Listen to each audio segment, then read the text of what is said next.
जय हिंद। आप देख रहे हैं लाइव टाइम्स। आपके साथ में हूं वंदना स्रोही और मेरे साथ हैं राजेश सिन्हा जी।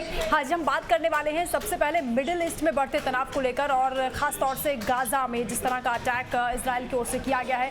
हमास ने क्योंकि 7 अक्टूबर को ही पिछले साल हमला किया था इजराइल पर और उसका बदला लिया गया था और उसके बाद से लगातार गाजा पर हमले हो रहे हैं। और राजेश जी, जैसा कि सबको मालूम है कि 42,000 से ज़्यादा लोगों की मौत वहाँ पर हो चुकी है।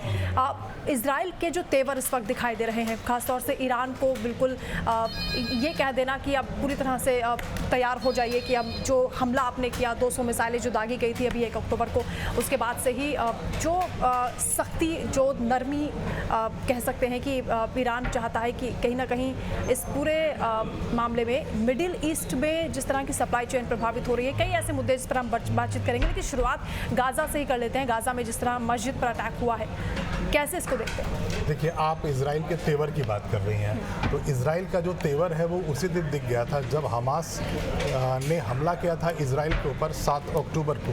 ठीक 1 वर्ष पहले की बात है, 7 अक्टूबर 2023 को हमास ने हमला किया था। आज 6 अक्टूबर है, तो 1 वर्ष पहले हुआ था कि हमास के लड़ाकों ने हमला किया था और 5,000 से ज़्यादा मिसाइलें और ड्रोन्स यानी जो प्रोजेक्टाइल्स थे वो दागा गया था इजराइल के ऊपर। और उसके नेक्स्ट डे हिजबुल्लाह ने भी बहुत सारे रॉकेट्स डाले थे, हुथीज़ ने रॉकेट्स डाले थे सारे के सारे इजराइल के ऊपर। और उसी वक्त इजराइल ने यह कह दिया था कि उसके जितने भी सिटीजन, जितने भी नागरिक हैं जिन्हें वो हॉस्टेज बना के ले गए हैं हमास वाले, उनको बचाएगा और साथ में वो बदला लेगा हमास से। और अब 1 वर्ष बीत गया है। 1 वर्ष के बाद स्थिति आज ये है कि इजराइल ने गाजा पट्टी को बर्बाद कर दिया है।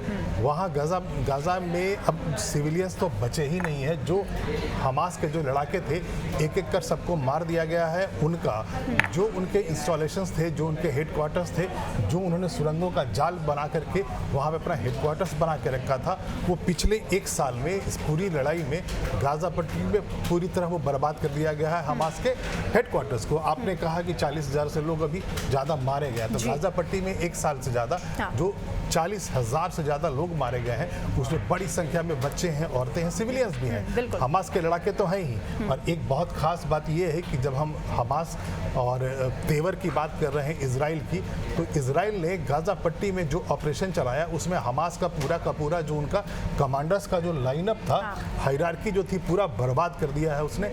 और अब इजराइल लेबनान में हमले कर रहा है हिजबुल्लाह के फाइटर्स के ऊपर। और आज की जो खबर है, आज खबरें निकल कर आ रही है, कल रात से लेकर अब तक इजराइल बार बार हमले कर रहा है और इजराइल के ऊपर भी हमले हो रहे हैं, वहाँ भी सायरन्स बज रहे हैं। लेकिन गाजा पट्टी में एक मस्जिद के ऊपर बड़ा हमला करके इजराइल ने वहाँ 24 लोगों की वहाँ जान जा चुकी है। और ये भी कहीं ना कहीं कह सकते हैं, ये दिखाने की कोशिश की गई है कि जख्म पर अभी मरहम लगा नहीं है और जख्म ताज़ा है। ये हमला अभी और भी चलता रहेगा। साथ ही क्योंकि लेबनान पर जो इजराइल का ग्राउंड ऑपरेशन चल रहा है लगातार, बेरूत एयरपोर्ट पर भी जिस तरह का हमला हुआ है, वहाँ भी ड्रोन्स और फाइटर जेट्स लगातार चल रहे हैं। सवाल ये उठता है कि ये जो जंग अब जाती हुई नजर आ रही है आर पार ईरान के साथ, क्योंकि ये कहना है इजराइल का कि देखिए ईरान के मोहरे के तौर पर हमास और हिजबुल्लाह को देखा जाता है कि ये कट्टरवादी जो संगठन है इसी के बनाए हुए हैं और वही फंडिंग करता है। जी हाँ,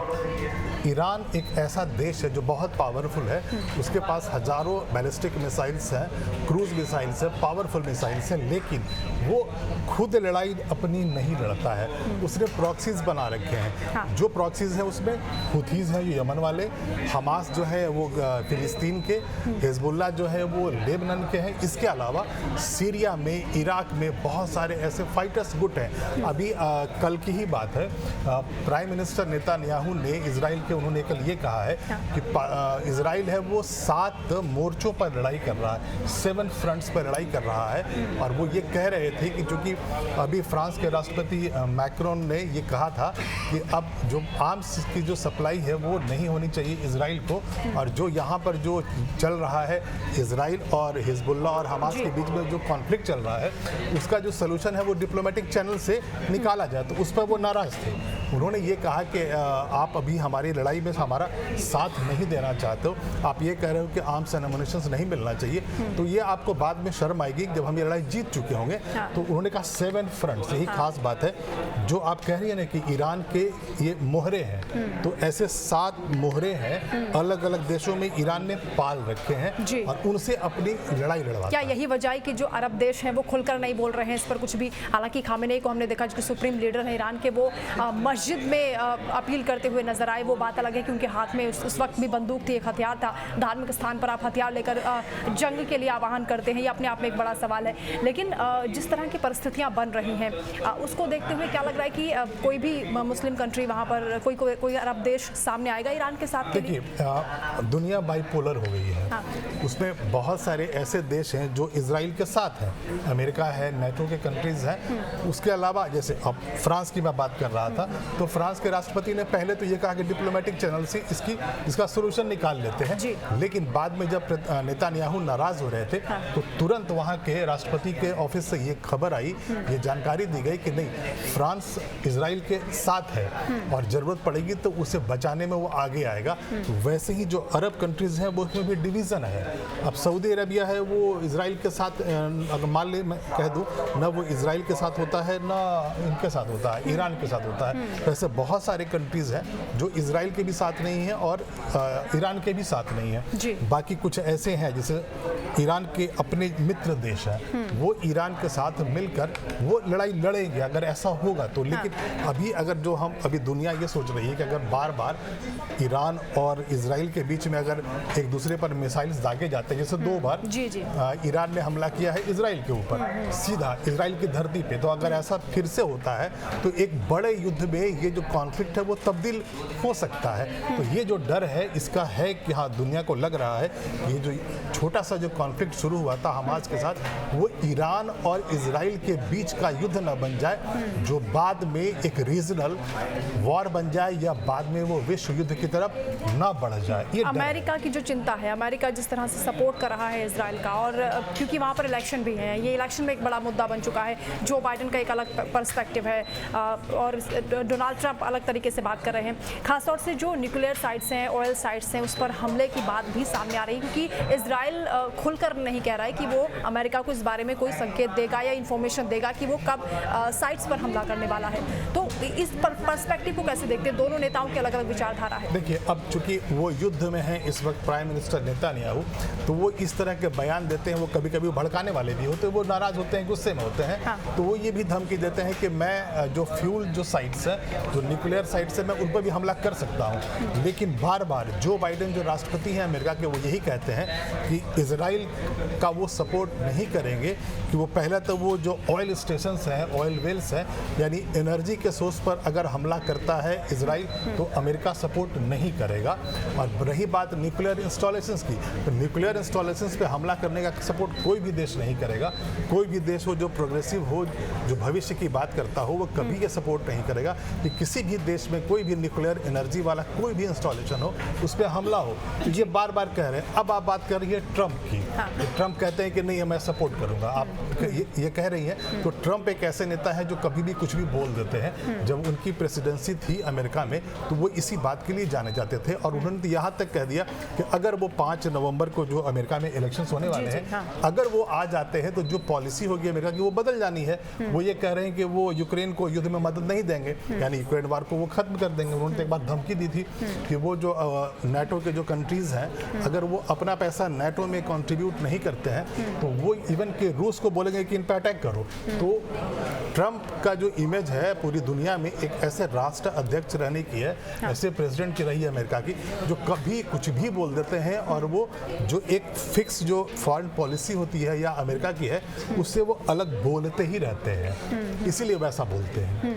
लेकिन अब क्योंकि अमेरिका में तो इलेक्शन है, लेकिन जो ये युद्ध हो रहा है और जिस तरह के हालात बनते हुए नजर आ रहे हैं, आपको लगता है कि इस पर कहीं ना कहीं अब रोक लगनी चाहिए, विराम लगना चाहिए, नहीं तो स्थितियां और बिगड़ सकती हैं आने वाले वक्त में? और इसीलिए हाँ, क्योंकि भारत में जो इजराइल के राजदूत हैं उन्होंने भी अपील की है कि भारत इसमें कोई हस्तक्षेप करे या अपना प्रभाव का इस्तेमाल यहाँ पर करे और इस जंग को रुकवाने के लिए कोई तो स्टेप उठाए। देखिए, भारत के युद्ध रुकवाने की अगर बात हम करें यहाँ पे, तो भारत ऑलरेडी यूक्रेन युद्ध को रुकवाने की कोशिश कर रहा है और प्रधानमंत्री नरेंद्र मोदी अभी लगातार वो मीटिंग्स उनकी हुई है, जो बाइडेन से भी हुई है, जेलेंस्की से भी हुई है और पुतिन से भी उनकी बातचीत लगातार हुई है। उनका खास मैसेज लेकर जो हमारे नेशनल सिक्योरिटी एडवाइजर हैं अजीत डोभाल, वो पुतिन से मिल चुके हैं और उसके बाद फिर जो बाइडेन से राष्ट्रपति प्रधानमंत्री भी मिले हैं, जेलेंस्की से भी मिले हैं। तो जो एक डिप्लोमेटिक चैनल जो बन रहा है उसमें भारत एक महत्वपूर्ण भूमिका निभा रहा है और कोशिश ये है कि जो 2.5 वर्षों से ज़्यादा 2.5 से 3 साल हो गए हैं यूक्रेन के युद्ध को शुरू हुए। पहले जब शुरू हुआ था तो पुतिन ने कहा, सोचा ये था कि मैं 15 दिनों में इसका रास्ता निकाल लूंगा, वहाँ रिजीम चेंज कर दूंगा और युद्ध जीत लूंगा, लेकिन ऐसा नहीं हुआ। यूक्रेन का जो युद्ध है वो खिंचता चला जा रहा है क्योंकि अमेरिका और नेटो ये दोनों आर्म्स एंड एम्युनिशन की सप्लाई कर रहे हैं यूक्रेन को, जिसकी वजह से चलता आ रहा है। तो वहाँ पर भारत तो कोशिश तो कर ही रहा है, लेकिन अभी तक कोई ऐसी जानकारी बाहर नहीं आई है कि भारत इजराइल और ईरान के बीच में कोई एक्टिव कोई रोल अदा कर रहा है। लेकिन थोड़े ही दिन पहले उम्मीद बन गया है। मैं एक लाइन जोड़ूंगा, थोड़े ही दिन पहले प्रधानमंत्री नरेंद्र मोदी की बातचीत हुई है नेतन्याहू से, तो उस वक्त ये अंदाजा लगाया जा रहा था कि जब बात हुई है तो ऑब्वियसली इस बारे में बात होगी ही होगी, लेकिन एक्टिव रोल कुछ चल रहा हो ये अभी ऐसी बात बाहर नहीं। अच्छा, यहूदियों के लिए कहा जाता है कि वो युद्ध शुरू नहीं करते लेकिन खत्म वही करते हैं और इजराइल वही कर भी रहा है। अगला स्टेप क्या होगा कोई नहीं जानता। अमेरिका से भले ही वो पूरी तरह से बातचीत के सिलसिले में है, जो भी हमले हो रहे हैं जानकारी पहले से मिल जाती है, लेकिन खुलकर उसको भी नहीं बताएगा कि उसने अगला स्टेप क्या लेना है। अब क्योंकि भारत की हम मध्यस्थता की बात करें कि भारत इसमें क्या रोल अदा कर सकता है, तो नेतन्याहू के हाथ में वो 2 पोस्टर मुझे याद आ रहे हैं जिसमें उन्होंने एक में ब्लेसिंग जिसमें भारत का नक्शा था और दूसरा कर्ज करके उन्होंने पोस्टर जारी किया जिसमें उन्होंने इजराइल को दिखाया कि कैसे वो नुकसान पहुंचा रहा है। जी हाँ, आप बिल्कुल सही कह रही हैं। यूनाइटेड नेशन जनरल असेंबली को एड्रेस कर रहे थे प्राइम मिनिस्टर नेतन्याहू। अभी थोड़े दिन पहले यूएनजीए की मीटिंग थी, तो उसमें जब वो एड्रेस कर रहे थे तो उन्होंने 2 बातें कही। पहला तो ये कहा, ईरान को सीधा मैसेज दिया कि अगर आप हमारे ऊपर स्ट्राइक करेंगे तो हम आपके ऊपर स्ट्राइक करेंगे, पलटवार करेंगे और वो बड़ा पलटवार हो सकता है। दूसरा, जब वो एड्रेस कर रहे थे तो उनके हाथ में 2 मैप्स थे। एक मैप में लिखा हुआ था द ब्लेसिंग और दूसरे में द कर्स लिखा हुआ था, ग्रीन एंड ब्लैक। जी हाँ, तो जो ब्लेसिंग्स वाला था, जो ग्रीन जो आप कह रही हैं, उसमें जो इकोनॉमिक रूट बनाने की बात चल रही है, जो भारत में मुंबई से लेकर के समुद्र के रास्ते, रेल के रास्ते जो एक ट्रेड रूट बनने वाला है, कॉरिडोर जो बनने वाला है यूरोप और अमेरिका को, तो उनका ये कहना था कि इस वॉर के चलते ये जो इकोनॉमिक रूट, इकोनॉमिक कॉरिडोर जो बनना था वो नहीं बन पाया है, जो कि ब्लेसिंग्स होने वाला था वेस्ट एशिया के लिए, यूरोप के लिए, अमेरिका के लिए, अफ्रीका के लिए। तो उन्होंने कहा कि हम ये चाहते थे कि ये जो ब्लेसिंग वाला मैप है यही रहे, लेकिन अब यहाँ पर जो स्थिति बन गई है वो कर्स हो गया है। कर्स में क्या था, उस मैप पे जो ब्लैक था ईरान, इराक और सीरिया के मैप्स थे। उनका ये कहना है कि युद्ध के कारण अभी जो कॉन्फ्लिक्ट चल रहा है इन इलाकों में अब इकोनॉमिक डेवलपमेंट नहीं हो रहा है, तो वो जो है वो युद्ध जो है और इनकी जो नीतियां हैं वो कर्स बन रही हैं वहाँ के नागरिकों के लिए। यही वहाँ वो बता रहे थे यूएनजीए में प्राइम मिनिस्टर नेतन्याहू। अब इन सब चीज़ों को देखते हुए जिस वक्त के ये हमले लगातार हो रहे हैं, एक के बाद एक इजराइल अटैक कर रहा है या उधर से ईरान भी धमकियां दे रहा है कि एक बार चलिए हमने 200 मिसाइलें दाग दी, उसके बाद भूल जाइए कुछ हमला हुआ था, अगली बार अगर आप हमला करेंगे तो हम और उससे भयंकर हमला करेंगे। ईरान की परिस्थिति को आप कैसा देख रहे हैं, क्योंकि तख्ता पलट करने की बात कही गई है नेतन्याहू की ओर से, वहाँ की जनता को वो सीधा संबोधित करते हैं और ये कहते हैं कि अब बहुत जल्दी आप आज़ाद हो जाएंगे। ये स्ट्रेटेजी है नेतन्याहू की। उन्होंने जब एड्रेस किया था ईरान के जनता को तो ये कहा था कि आपके जो लीडर हैं वो आपका भला नहीं सोचते, आपको डार्क की तरफ लेके जा रहे हैं, जबकि होना ही चाहिए कि आपकी कंट्री को प्रोग्रेसिव होना चाहिए। तो वो ये कह रहे हैं कि मैं रिजीम बदल दूंगा और आपको मैं एक ऐसे देश के रूप में आपकी पहचान बनेगी जो फॉरवर्ड लुकिंग है, जिसकी तरक्की हो रही है, इकोनॉमी बढ़ रही है। तो वो उनकी स्ट्रेटेजी होती है। एक तरफ वो धमकी देते हैं यूएनजीए में और उसके 1 घंटे के बाद वहाँ हमला होने लगता है और उसके बाद दूसरी तरफ वो ईरान की जनता को एड्रेस करते हैं और फिर हमला होता है। तो वो ये कहते हैं, वो कनेक्ट करने की कोशिश करते हैं ईरान की जनता से कि एक बड़ा युद्ध शुरू होने वाला है और आपके जो लीडर्स हैं उनकी वजह से है, जिसकी वजह से आप डार्क की तरफ जा सकते हैं। यही वो मैसेज दे रहे थे और उसके बाद उन्होंने हमला भी किया। लगातार वो हमले करते जा रहे हैं। ईरान 2 बार सीधा हमला कर चुका है इजराइल के ऊपर। एक 14 अप्रैल को उसने किया था, जब सीरिया में जो उसका दूतावास पर हमला इजराइल ने किया था, उसके बाद 14 अप्रैल को, और उसके बाद अभी थोड़े दिन पहले 181 प्रोजेक्टाइल्स इजराइल के ऊपर दागा था ईरान ने। तो 2 बार वो सीधा हमला कर चुका है और उसके जो प्रॉक्सीज हैं वो हर दिन 24 घंटे में 2-4 बार ऐसे होते हैं जो 50-100 प्रोजेक्टाइल्स है वो इजराइल के ऊपर दागे जाते हैं। हालांकि वो उसके पास डिफेंस सिस्टम इतना मजबूत है इजराइल के पास, आयरन डोम है और 3-4 टियर्स उसके एंटी मिसाइल्स डिफेंस सिस्टम में लगा हुआ है। तो वो सारे मिलकर ज़्यादातर वो रोक लेते हैं। 10 अगर 100 डाले जाते हैं तो 2-4-5 गिरते हैं इजराइल के ऊपर, बाकी सब हवा में न्यूट्रलाइज कर दिया जाता है।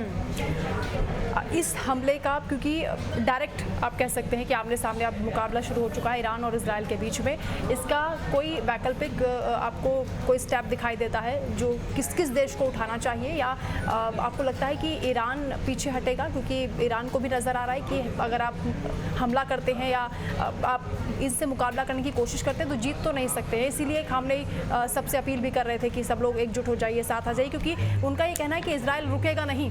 अगर हमें वो जीत लेगा या हमें वो हरा देगा तो उसके बाद उसका नेक्स्ट टारगेट कोई और देश होगा।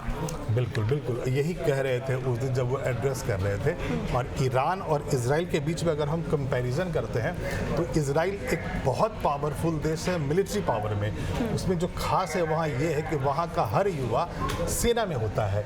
आपके यहाँ मैंडेटरी इजराइल में मैंडेटरी मिलिट्री सर्विस होती है 3 साल की। जैसे ही कोई बड़ा होता है, युवा होता है, तो उसको 3 साल मिलिट्री ट्रेनिंग लेनी पड़ती है और सर्विस देनी पड़ती है। तो वहाँ का हर नागरिक तो सोल्जर है, सेना में नौकरी करते हैं, सारे के सारे सैनिक हैं। अब एक तो वो खुद भी, उसके पास टेक्नोलॉजी बहुत अच्छी है, बहुत सारे मिसाइल्स है, पावरफुल प्रोजेक्टाइल्स है उसके पास, फाइटर प्लेन्स है। और साथ जो सबसे जो खास बात है वो ये है, इजराइल के साथ हमेशा अमेरिका खड़ा होता है। अभी की मैं बात करूं तो अमेरिका ने अपने युद्धपोतों को मेडिटेरेनियन सी में भेज रखा है, सिर्फ इसलिए कि अगर इजराइल के ऊपर बड़ा हमला हो तो जो मिसाइल्स दागे जाएंगे ईरान के तरफ से या हिजबुल्लाह के तरफ से या हमास के तरफ से, उन्हें वो न्यूट्रलाइज कर सके हवा में। एक तो आयरन डोम इजराइल का है, वो जॉर्डन भी एक बड़ी मदद करता है। जॉर्डन में एयरबेस है, जॉर्डन में अमेरिका का एयरबेस है, तो वहाँ पर भी वहाँ से ऐसे जो मिसाइल्स को न्यूट्रलाइज करने वाले जो मिसाइल्स है उन्हें दागा जाता है। मेडिटेरेनियन सी में रखा हुआ है, 2 युद्धपोत रखा हुआ है। तो एक तरफ इजराइल खुद इतना पावरफुल है, मिलिट्री पावर है, उसकी पहचान है, और दूसरी तरफ उसके ठीक साथ अमेरिका खड़ा होता है। तो अगर आप इजराइल के साथ लड़ाई कर रहे हैं तो आप इजराइल के साथ नहीं कर रहे हैं, आप इजराइल और अमेरिका के साथ कर रहे हैं। अमेरिका मारने नहीं आता है, बचाने आता है इजराइल को। तो पावर तो है ना उसके पास, उसका पावर उसके साथ है। तो इसीलिए ये युद्ध है जिसमें कि ईरान ये लड़ाई बड़ी नहीं करना चाहेगा, क्योंकि उसे पता है कि जैसे ही एक युद्ध में बदलेगा ये, तो अमेरिका ज़्यादा एक्टिव हो जाएगा, ज़्यादा डिफेंसिव हो जाएगा इजराइल के लिए। और ये ईरान के लिए बहुत मुश्किल है कि वो इजराइल को एक युद्ध में परास्त कर सके। दो लाइन में इस जंग का समाधान आपको कैसे दिखाई दे रहा है? डिप्लोमेटिक चैनल से, बातचीत से। नेतान्याहू जो आज जो हमले कर रहे हैं, बार बार हिजबुल्लाह पे कर रहे हैं, हमास वालों पे किया, गाजा पट्टी में कर रहे हैं, तो उन्होंने कोई अपने से तो शुरुआत तो की नहीं थी। ठीक 1 वर्ष पहले हमास ने हमला किया था और निर्दोष नागरिकों को वो मारा और हॉस्टेज बना के लेकर गए थे। तो उसके बाद ही नेतान्याहू इस तरह से मिलिट्री एक्शन ले रहे हैं, गाजा पट्टी को बर्बाद कर दिया, हिजबुल्लाह को अब बार बार अटैक कर रहे हैं लेबनान में। तो अगर इसको रोकना है तो जो बड़े बड़े जो देश हैं, अमेरिका है, इसमें भारत को भी इन्वॉल्व होना चाहिए। और उसके बाद डिप्लोमेटिक चैनल से बातचीत के सहारे इसको रोका जाना चाहिए, ताकि ये छोटा सा जो कॉन्फ्लिक्ट है बड़े युद्ध में तब्दील ना हो जाए। बिल्कुल, युद्ध किसी भी समस्या का समाधान नहीं होता और भारत तो हमेशा से बातचीत के ही रास्ते के जरिए हर समस्या का समाधान करने की बात करता है। और भारत ने एक बार फिर से अपील की है कि जो ग्लोबल सप्लाई चेन है वो इससे प्रभावित हो रही है, इसलिए जल्द से जल्द इसका समाधान होना चाहिए। चर्चा में आज के लिए फिलहाल इतना ही। आप देखते रहिए लाइव टाइम्स। नमस्कार।